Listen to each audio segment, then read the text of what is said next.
Oke, soal ketiga, teman-teman lihat di chapter atau di modul ke-12. Ya, yang ditanya adalah, ya ini juga menjadi pertanyaan forum nih. Jadi bagaimana agar akad pembiayaan murabahah, ya murabahah ini bahasa gampangnya jual beli lah. Ya, akad pembiayaan jual beli ini di bank syariah benar-benar step-stepnya atau langkah-langkahnya sesuai dengan hukum yang berlaku. Ya, baik itu hukum positif ya maupun hukum syar'i. Sebentar.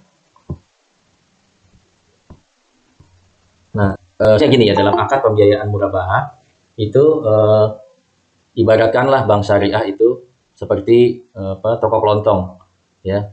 Ya kan kadang banyak ya orang yang belum paham tuh, waduh menyamakan ya, sama aja bank syariah juga kan ngambil keuntungan atau ngambil kelebihan, ya kan.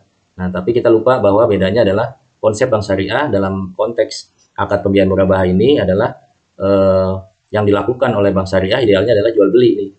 Ya, jadi yang dikasih oleh bank syariah ke nasabah bukan uang tapi barang ya. Jadi yang dikasih barang. Jadi mirip dengan konsepnya toko kelontong ya. Ya, atau warung lah ya kan. Warung atau toko kelontong kan beli barang dari agen ya kan. Beli barang dari agen harganya 200 misalkan ya kan. Kemudian dijual lagi ke end user atau ke customer. Nggak mungkin harganya 200 juga ya kan. Itu kerja bakti namanya ya kan. Nah, dijual lagi lah dengan mengambil keuntungan 100 misalkan. Jadi harga jualnya 300 gitu. Nah, sama bank syariah juga demikian ya. Misalkan ada nasabah atau end user yang membutuhkan mobil ya kan. Nah, bank syariah beli dulu dari dealer ya mobilnya misalkan harga 200 juta. Nah, kemudian dijual lagi ke end user atau ke customer dengan harga 250 juta misalkan. Nah, metode pembayarannya dicicil gitu ya. Ya, jadi ya memang sekilas sama tapi padahal yang satu jual beli dan yang satu adalah akad berbunga ya. Jadi memang kelihatannya bedanya tipis tapi perlu dipahami lebih dalam gitu ya.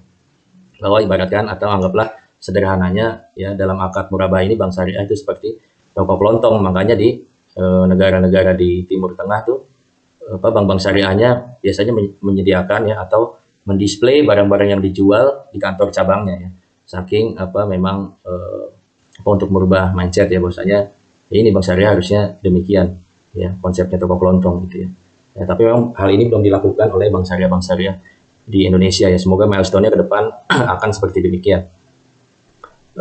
Kemudian ya ini kalau dalil banyak ya yang menghalalkan, Allah telah menghalalkan jual beli, tentunya mengharamkan riba ya kan, padahal kelihatannya sama ya. Ya, itu juga Allah sudah bilang bahwasanya ya kan ada orang yang berdirinya seperti kemasukan setan ya karena menyamakan antara jual beli ya dengan riba. Ya, padahal Allah telah menghalalkan jual beli dan mengharamkan riba. Gitu ya. Ini secara dalilnya. Ya, hadis, ijma juga ada. Ya. Dan poinnya adalah di sini ya tahapannya yang teman-teman harus paham ya baik skema secara fikih maupun skema secara teknis perbankan. Ya kan? Nah, mungkin kalau skema teknis perbankannya jadi nasabah ya atau yang butuh mobil tadi mengajukan permohonan ke bank ya dia ingin membeli mobil tapi dengan cara kredit. Kemudian bank memberikan persyaratan apa aja yang harus dilengkapi nasabah, kemudian negosiasi harga ya atau pricing, apakah 12%, apakah 13% misalkan ya. Setelah nego oke ya dan nasabahnya layak, kemudian bank memberikan atau membelikan terlebih dahulu barang dari supplier ya, beliin mobilnya tadi yang nasabah butuhkan sesuai spek ataupun merek yang diminta oleh nasabah. Ya, setelah bank beli ya artinya mobil tadi sudah menjadi milik bank, barulah bank boleh menjual kembali barang atau mobil tersebut kepada nasabah. Ya kan? Kemudian ya supplier atau dealer tadi mengirim barang ya boleh ke ya kantor bank ataupun kepada nasabah ya. Kemudian nasabah menerima barang dan dokumen lengkap. Ya, setelahnya baru nasabah melakukan pembayaran angsuran ke bank secara mengangsur ya yang isinya pembayaran pokok tadi yang 200 juta ya dengan marginnya yang tadi misalkan 50 juta. Ya, jadi total 250 juta itulah yang dicicil misalkan entah selama 3 tahun, 4 tahun atau 5 tahun misalkan. Ya, nah itulah alur atau tahapan-tahapan dalam pembiayaan murabahah agar sesuai dengan hukum positif dan juga tidak terjerumus dalam riba. Nah, tentunya yang ditekankan ya selain di modul ini ya barang-barang yang boleh dibeli ya biasanya umumnya nasabah adalah beli rumah ya atau beli gedung ya, beli kendaraan atau pembelian alat-alat atau mesin industri, pabrik gitu ya. Itu bisa ataupun aset lain yang selama tidak bertentangan dengan syariah dan disetujui oleh bank tentunya. Ya, jadi bank syariah nggak boleh tuh ya membiayai atau ngasih pinjaman kepada perusahaan rokok ya untuk beli kertasnya atau untuk beli tembakaunya misalkan bahannya. Nah, itu bank syariah nggak bisa, atau untuk beli pabriknya mesinnya gitu itu nggak bisa. Ya, atau juga untuk beli misalkan untuk produksi minuman keras ya. Nah, itu juga bank syariah tidak bisa karena tentunya bertentangan dengan prinsip syar'i ya. Walaupun secara keuangan misalkan nasabahnya bagus. Nah, ini barang-barang yang boleh dibeli. Dan ini adalah contoh-contoh praktek yang salah. Ya, ini kita lihat di sini praktek yang salah. Calon pembeli datang ke bank syariah dan nasabah tersebut bermaksud membeli mobil X yang dijual di dealer dengan harga 100 juta. Kemudian bank menulis akad jual beli ya dengan nasabah tadi dengan mengatakan kami jual mobil tersebut kepada Anda dengan harga 120 juta. Ya, temponya jangka waktunya 3 tahun. Selanjutnya bank syariah menyerahkan uang 100 juta tadi kepada pemohon dan berkata silakan beli sendiri gitu ya, atau silakan datang ke dealer A dan beli mobil tersebut. Nah, ini dilarang ya karena bank syariah bukan menyerahkan uang harusnya, tapi yang diserahkan adalah barang. Itu yang perlu diingat. Dan yang perlu diingat juga barangnya harus nih ya, di contoh yang kedua barangnya harus menjadi milik bank dulu secara sempurna baru boleh dijual kembali ya. Jadi pastikan barangnya telah dimiliki dengan sah oleh bank syariah. Ya, itu praktek pertama dan kedua. Yang ketiga, praktek yang salah selama belum terjadi akad jual beli antara bank syariah dengan nasabah, itu ya, bank syariah tidak boleh memaksa nasabah untuk membeli barang tersebut, ya, atau tidak boleh ada janji beli. Ya, maksudnya gini, katakanlah nasabah udah pesen mobil, ya, misalkan Honda Jazz, misalkan warna merah gitu ya. Nah, bank syariah sudah belikan, udah siap, barangnya udah ready, udah menjadi milik bank, ya. Nah, kemudian pada saat mobil sudah dibelikan oleh bank syariah tadi, ternyata nasabah berubah pikiran gitu ya, kayaknya warna merah nggak bagus nih, ya, kayaknya putih lebih oke gitu misalkan ya. Nah, maka nasabah cancel ya, atau nggak jadi beli atau nggak jadi berakad dengan bank syariah. Nah, di sini itu hal tersebut adalah menjadi resikonya bank syariah. Jadi bank syariah tidak boleh memaksa ya, ataupun menjanjikan ya, atau ada janji beli gitu ya dengan nasabah atas barang tersebut gitu. Jadi kalau memang tidak jadi, itu resikonya bank syariah gitu ya. Ya, selama dengan catatan memang selama belum akad jual belinya belum ditandatangani gitu ya. Oke, soal keempat teman-teman bisa lihat di chapter atau di modul ke-9 ya. Ingat, soal keempat ada di chapter atau modul ke-9 mengenai akad ijaroh dan IMBT ya. Sebentar, yang absen.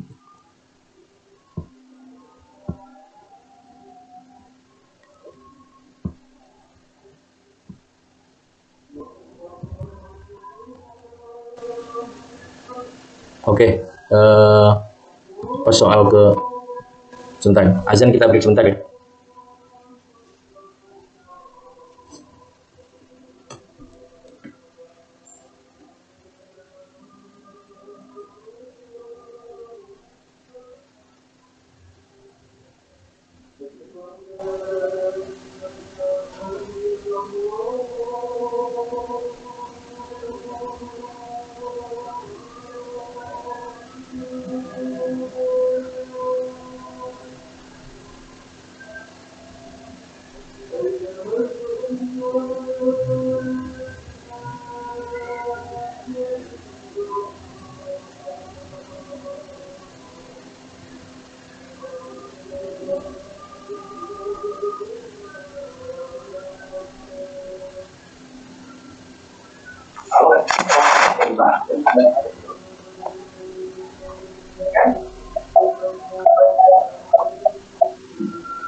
sebaiknya ya itu tidak dilarang ya, perubahan juga tidak dilakukan. Ya makanya pada saat perubahan itu ada tuh ya ya diberikan kalau ada momentum yang menunjukkan pada dengan ada itu yang menunjukkan ya.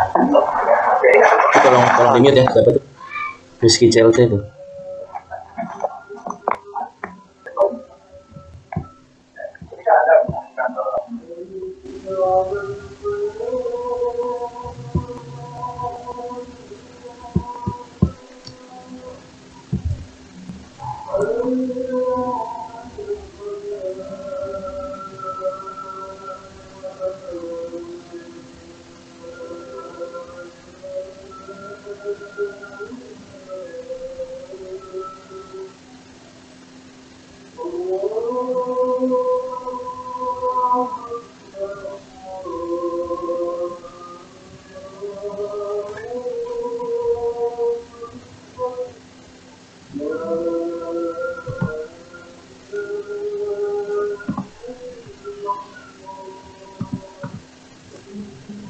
Oke, lanjut ya.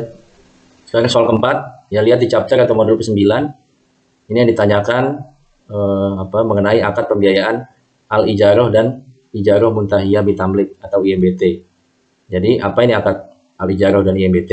Ya kan? Sederhananya ya, dalam teman-teman kalau belajar di manajemen keuangan ini juga sudah pernah. Ya, ini mengenai al-ijarah itu mengenai operating lease dan IMBT ya mengenai financial lease. Ya, atau ini ya leasing, tapi ini yang produk syariahnya gitu ya. Ya kan? Nah, bedanya apa? Bedanya al-ijarah atau operating lease adalah sewa menyewa yang antara bank syariah dengan nasabah, ya di mana aset adalah aset bank syariah, kemudian nasabah nyewa gitu ya. Ya katakanlah contoh yang gampang misalkan mobil, ya jadi bank syariah punya 100 unit mobil misalkan, dan itu diijarahkan atau disewakan kepada nasabah ya, dan nasabah itu bayar sewa setiap bulan. Itu adalah konsep dari ijarah. Kemudian IMBT ya, bedanya adalah IMBT adalah financial lease ya, di mana contohnya sama ya, misalkan bank syariah punya 100 unit mobil dan disewakan kepada nasabah atau kepada perusahaan, di mana pada akhir periode masa sewa ya, atau di ujungnya nih setelah 3 tahun misalkan, nah itu ada opsi kepemilikan aset. Ya, jadi ada opsi berpindahnya kepemilikan aset dari bank syariah kepada nasabah. Jadi kalau nasabah mau ambil tuh mobil ya, dibalik namakan, ya itu boleh dengan nanti skemanya ada hibah ya ataupun jual beli. Ya, yang skema hibah maksudnya adalah nanti ya secara teknis misalkan bank syariah akan menghitung-hitung kira-kira ya dengan bayar sewa 3 tahun itu udah menutup belum nih harga mobil gitu ya. Kalau dirasa udah cukup ya, dan kemudian kan mungkin tinggal sisa nilai depresiasinya ya udah kecil atau bahkan sudah nol misalkan, ya udahlah kata bank syariah kita hibahkan aja ke nasabah atau ke perusahaan gitu ya. Nah, tapi kalau dirasa memang belum nih, masih ada nilai sisanya gitu ya, masih ada ya katakanlah satu mobil 200 juta masih ada nilai sisa, kayaknya tuh dihitung-hitung sekitar 50 juta misalkan. Nah, jadi nasabah ya ataupun perusahaan tinggal bayar sisanya ya 50 juta per unit ya, kali 100 tuh gitu. Nah, itulah yang perpindahan ya, jika ada perpindahan aset di akhir, itulah yang dimaksud dengan IMBT ya. Kalau tidak ada perpindahan aset, hanya pure sewa menyewa, itulah akad ijarah ya, simpelnya seperti itu. Nah, yang ditanya ya bagaimana agar akad-akad ini berkembang ya kan, sedangkan masyarakat tahunya tuh ya leasing hanya Adira ya, hanya FIF ya kan, ataupun hanya punyanya Mitsubishi gitu ya. Nah, ini yang yang perlu teman-teman kasih ide ya kan. Nah, mayoritas teman-teman jawabnya adalah dari sisi pemasaran. Dan bank syariah perlu mengedukasi kepada masyarakat, kemudian perlu dilakukan iklan-iklan di televisi, ada seperti itu kan. Nah, itu bagus, itu benar ya kan. Tapi yang selain jawaban tadi ya, diperlukan jawaban-jawaban yang lebih melekat dengan karakteristiknya si akad ijarah dan IMBT ini gitu. Nah, yang unggul apa? Itu kan teman-teman harus baca dulu modulnya sehingga tahu bedanya leasing syariah dengan leasing konvensional ya kan. Nah, itu harus teman-teman pelajari dengan benar gitu. Nah, saya terangkan di sini ya, salah satu yang membedakan adalah kalau di leasing syariah lah ya, bahasanya biar gampang membedakan. Kalau di leasing syariah dalam hal ini ijarah dan IMBT, nah itu salah satu keunggulannya adalah asetnya kan punya ini kan, punya bank, ya kan? Asetnya punya bank, sehingga dari sisi nasabah diuntungkan, yaitu tidak perlu bayar pajak misalkan, ya kan? Pajak atas asetnya jadi tanggungan bank gitu kan, ya. Atau secara pembukuan, ya kan? Nasabah atau perusahaan nggak perlu gendong besar itu aset di laporan keuangannya, ya kan? Padahal nasabah atau perusahaan itu bisa menikmati aset tersebut, ya kan? Katakanlah nasabah atau perusahaan sewa mesin gitu ya. Nah, mesin tadi kan padahal bisa dimanfaatkan oleh perusahaan, tapi di bukunya ya atau di laporan keuangannya perusahaan itu bersih, nggak ada aset tadi gitu kan. Nah, dampaknya apa? Ya, tentunya kalau secara perhitungan rasio keuangan itu tentunya akan lebih baik. Misalkan ya untuk melihat rasio ya atau ukuran profitabilitas ya atau tingkat keuntungan perusahaan. Itu kan tentunya lebih cepat muter kalau dia nggak gendong aset yang besar, ya kan. Katakanlah profitnya 10 miliar misalkan, ya, tapi asetnya 100 miliar gitu ya, keuntungannya katakanlah ROA-nya 10% gitu ya, ya kan. Nah, itu bagus, ya kan, tapi lebih bagus lagi kalau asetnya yang 50% atau yang 50 miliarnya yang gendong bank syariah. Jadi asetnya nasabah hanya 50 miliar, tapi untungnya setahun 10 miliar gitu. Jadi bisa membukukan ROA misalkan 20% gitu. Karena asetnya dia nggak gendong aset si nasabah, tapi yang gendong adalah bank syariah. Nah, ini hal-hal yang kayak gini yang perlu di-develop ya, yang perlu dikedepankan. Pajak juga idealnya yang bayar adalah bank syariah. Ini kan keunggulan tersendiri. Jadi yang bisa juga digali ya untuk jawaban. Kemudian biaya perawatan, nah ini bisa juga negosiasi kan, bisa juga yang biaya perawatan mesin atau objek yang disewa itu jadi tanggungan bank syariah ya. Tapi pada umumnya sih kalau untuk biaya perawatan bisa juga jadi beban nasabah ya, atau negosiasi lah dua belah pihak. Nah, selain yang tadi yang dari aspek pemasaran, juga tolong digali mengenai aspek-aspek pembukuan ataupun aspek keuangan ini gitu ya, untuk memperkaya jawaban dan untuk mencerminkan bahwa kita tuh paham ya akad ijarah dari EBT ini. Jadi bedanya dengan akad-akad lain gitu ya. Kalau hanya pemasaran dan edukasi, semua akad juga butuh ya pemasaran dan edukasi, tapi ada yang lebih spesifik yang harus teman-teman jawab. Oke, ini skema teknisnya bisa dibaca, jadi yang keluar gitu ya, mengenai cara atau teman-teman diminta ide lah ya agar leasing syariah ini juga berkembang, sebagaimana ya masyarakat itu ya hanya pahamnya leasing konvensional ya. Padahal leasing syariah asetnya kan dimiliki oleh bank syariah, sedangkan di konvensional yang punya barang nggak jelas ya apakah si pihak leasing atau pihak dealer gitu ya. Dan sebenarnya itu hanya ya karena prinsipnya bunga gitu ya, jadi nggak clear ya pihak-pihak yang siapa yang memiliki aset ya, gimana di akhir periode seperti apa. Nah, itulah yang abu-abu ya. Jadi akadnya utang piutang atau sewa menyewa gitu ya. Ada leasing kan seharusnya sewa gitu ya, akad sewa. Oke, ini tadi sudah. Karena soal kelima ada di chapter